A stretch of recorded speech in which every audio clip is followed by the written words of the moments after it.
운동선수가 운동을 보다 더 잘 할 수 있으려면 어떻게 해야 될까?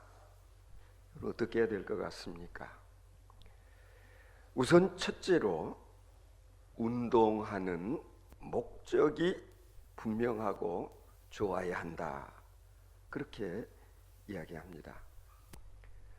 운동하는 목적이 돈 벌기 위해서 아니면 출세의 수단으로 혹은 여타의 잡스러운 그런 목적을 가지고 운동을 하게 되면은요, 잘 될 리가 없지요. 두 번째로는 운동을 하되 열심히 해야 된다. 운동하는 이 일에 전심 전력해야 한다는 것입니다. 심지어는 운동선수가 제대로 되기 위해서는 잠을 자다가 꿈을 꾸어도 운동하는 꿈을 꿀 정도가 되어야 한다. 그렇게 이야기합니다. 그저 운동만을 생각하고 그리고 정신을 거기에 집중할 수 있어야 운동선수로 성공할 수 있다라는 거예요. 세 번째로는 절제와 인내를 할 줄 알아야 운동을 잘할 수 있다고 그럽니다. 왜냐하면 운동이라고 하는 것은 그냥 운동 그 자체가 아니라 어떻게 보면 생활 전체가 운동의 연장임을 알아야 하는 것입니다. 따라서 먹는 것, 자는 것, 생활하는 것, 시간 지키는 것, 그리고 마음가짐 하나하나가 다 운동하는 것을 뒷받침할 수 있도록 해야 한다라는 거예요. 운동이라고 하는 것 해보셔서 알지 않습니까? 내가 뭐 하고 싶다고 해서 하루아침에 잘 되어지는 것이 아니라 꾸준히 훈련하면서 자기 자신을 조절하고 그리고 자신과의 싸움에서 이길 수 있어야 한다는 것입니다. 그러므로 이 운동이라는 것은요, 맨 처음 누구에게 배웠느냐, 이것이 대단히 중요하다고 그럽니다. 언제, 어디서, 누구에게 운동을 배웠느냐, 배우기 시작했느냐 하는 이것이 중요하다는 것입니다. 무슨 운동을 하든지 기본이 잘 되어야 한다. 처음 운동을 시작할 때 가령 뭐 골프도 그렇고 테니스도 그렇고 처음 기본 동작, 폼을 제대로 배우고 익히는 일이 중요한 것입니다. 가만히 생각해 보면 우리의 신앙생활 하는 것도 이것과 비슷하다는 것을 알 수 있습니다. 중요한 것은 나의 잘못된 습관이라든지 아니면 태도라고 하는 이것이 알게 모르게 다른 사람들에게 그대로 전수되는 경향이 있기 때문에 이런 것들을 내 자신의 문제로 끝내는 것이 아니라는 거지요.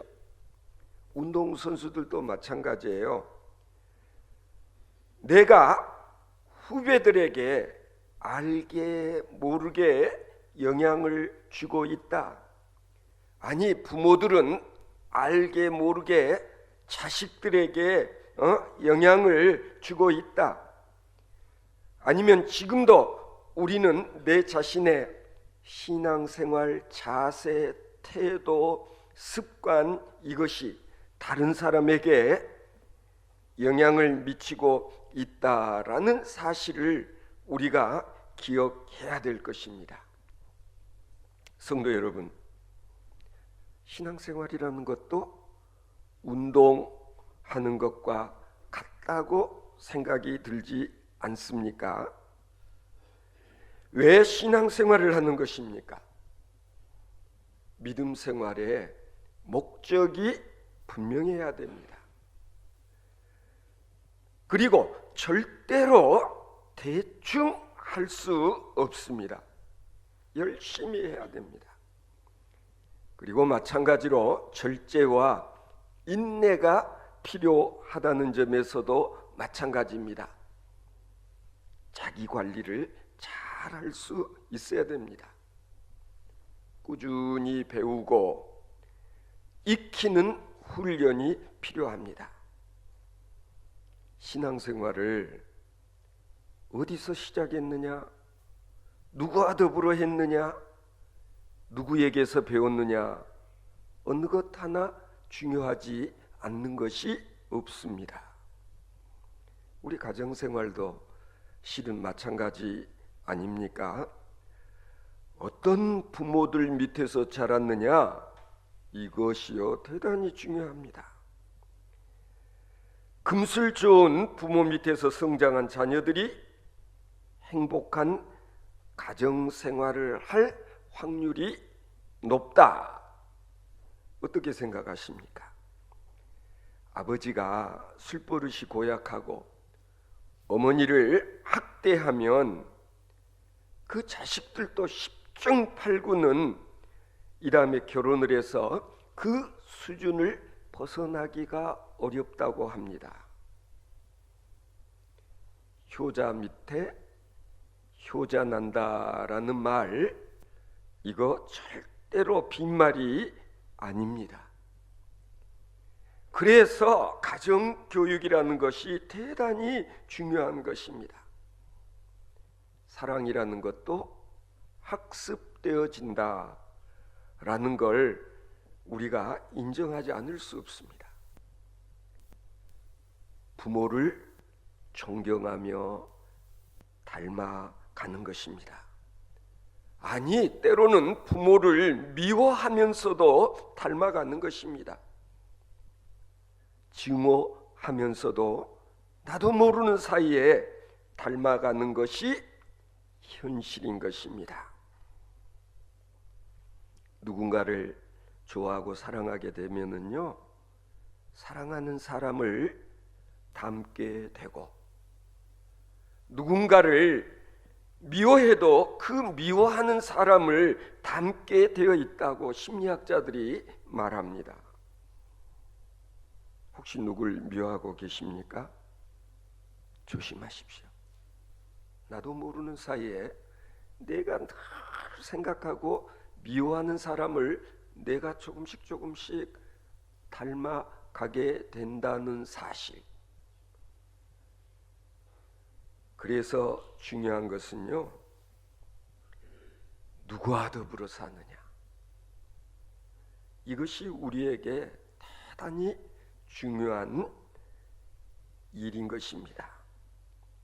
좋은 사람 만나서 좋은 만남, 좋은 교제, 좋은 이웃이 되어진다는 것이 얼마나 큰 축복인지 모릅니다. 생각해 보십시다. 나는 너에게 얼마나 좋은 사람인가? 나는 너에게 얼마나 좋은 이웃인가? 혹시 내가 이웃에게 나쁜 영향을 끼치고 있는 이웃은 아닌가? 다른 사람이 나를 어떻게 평가하고 있을까? 내 앞에서는 끄덕끄덕거리고 웃지만은 돌아서서 나를 어떻게 평가할지 모른다면 이거 참으로 불행한 일이 아닐 수 없습니다. 안 믿는 사람들이 우리를 어떻게 보고 있다고 생각하십니까? 오늘 본문 말씀 가운데서 사도 바울을 통해 참으로 도전이 되는 말씀을 듣게 됩니다. 무엇보다도 이웃들에게 그리고 교회 안에서 거치는 자가 되지 말라 경고합니다. 오늘 본문 말씀은 초대교회 안에서 우상 앞에 바쳐진 재물을 먹어야 되느냐 말아야 되느냐, 바로 이 문제를 가지고 서로 옥신각신하는 그런 고린도 교회 교인들에게 바울 사도께서 자신의 생각을 이야기하고 있는 것입니다. 어쩌면 오늘 우리들도 이와 비슷한 일들 가지고 서로 갑론을박하거나 아니면은 다투는 그런 일은 없습니까? 고린도 시장에는요, 당시 이 신전에서 제물로 바쳐졌던 그런 제물들이 시중에 이렇게 나와서 유통되는 판매되어지는 그런 일들이 있었던 모양입니다. 그런 제물의 고기인 줄 알면서도 그걸 사서 요리해 먹는 이런 일들이 이게 과연 옳은 것인지 그런 것인지, 아이고 저 사람 저거 또 저 우상 앞에 바쳐진 제물을 사다가 요리해 먹었다, 이 문제를 가지고 다른 사람을 비난하고 그리고 헐뜯는 이런 일들이 교회 안에 있었고, 이게 매우 심각한 현안이기도 했었던 모양입니다. 여러분들에게 제가 한번 물어볼까요?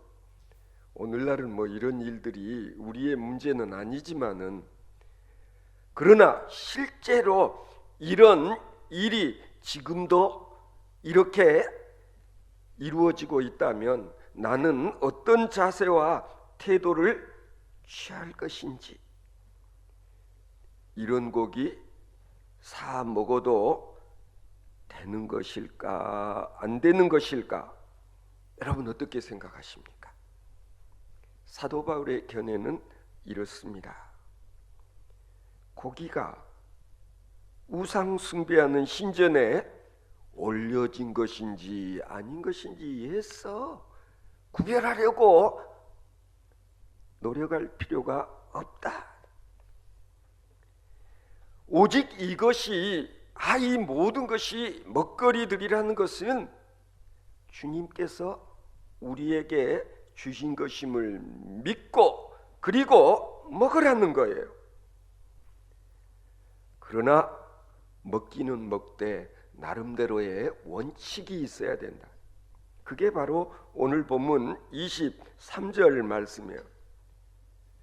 모든 것이 가하나 모든 것이 유익한 것이 아니요, 모든 것이 가하나 모든 것이 덕을 세우는 것이 아니니 누구든지 자기의 유익을 구치 말고 남의 유익을 구하라, 이렇게 바울 사도께서 권면을 하십니다.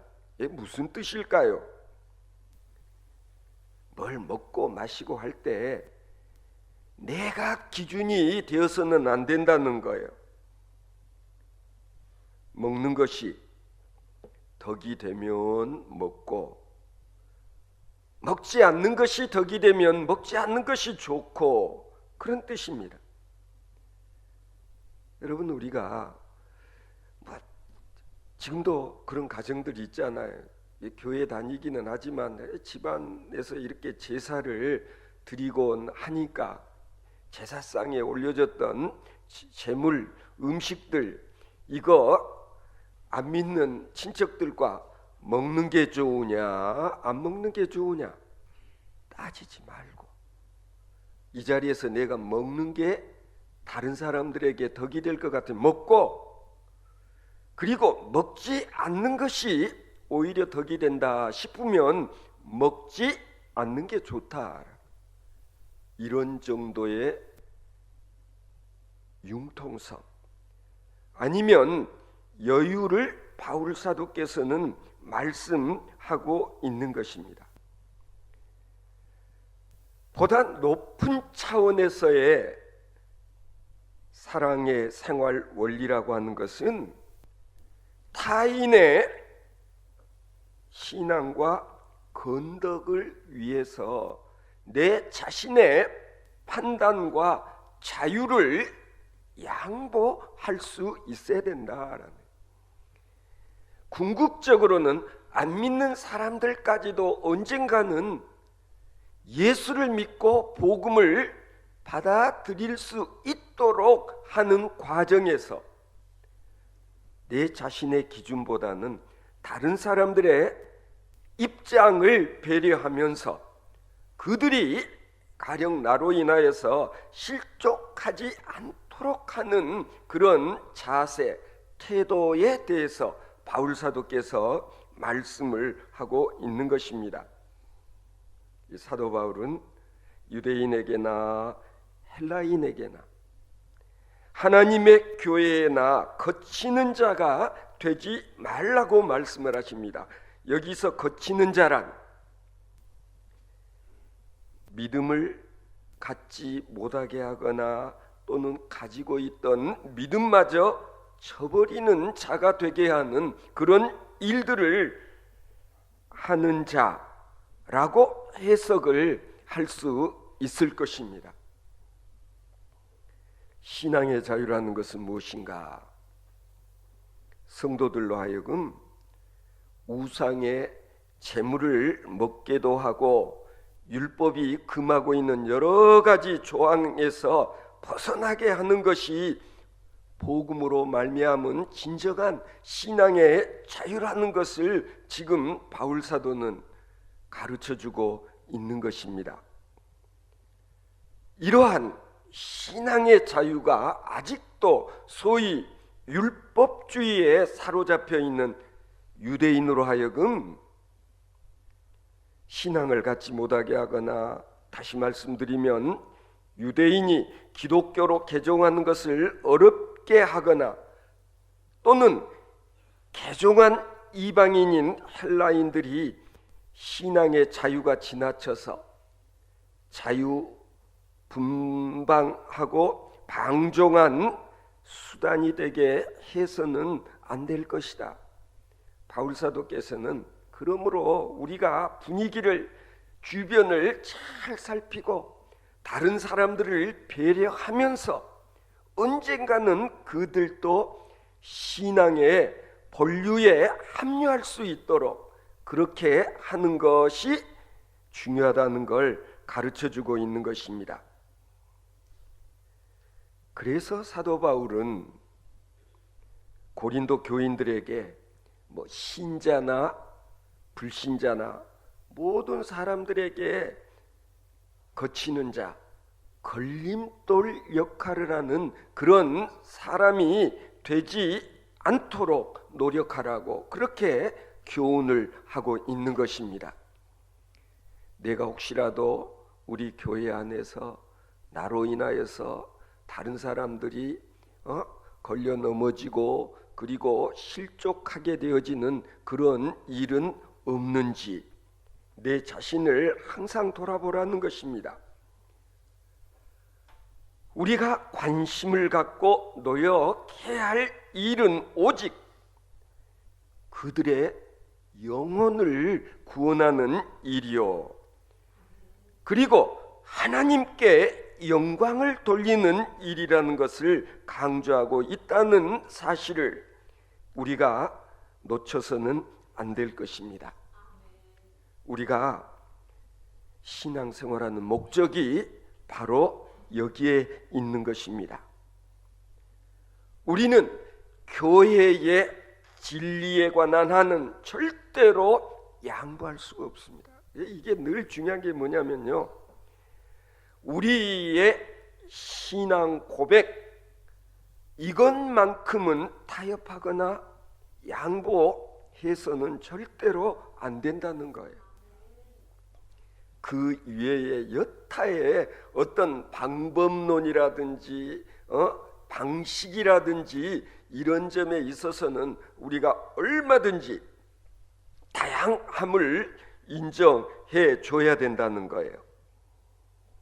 성도 여러분, 이것은 과거 고린도 교회와 그 교인들에게만 적용되는 것이 아니라 오늘을 살아가고 있는 우리들에게도 그대로 적용되어질 수 있어야 됩니다. 지극히 사소한 것들로 편을 가르려고 하고 그리고 패거리를 만들려고 하거나 아니면 뭐 잘했느니 잘못했느니 따지기 좋아하는 그런 소화병적인 근성은 버려야 된다. 교회 안에서 자신의 신앙이 절대적인 것처럼 착각을 해서 스스로가 남을 판단하거나 정죄하는 위치에 있다고 생각하는 것은 이게 진짜 교만한 태도가 아닐 수 없는 것입니다.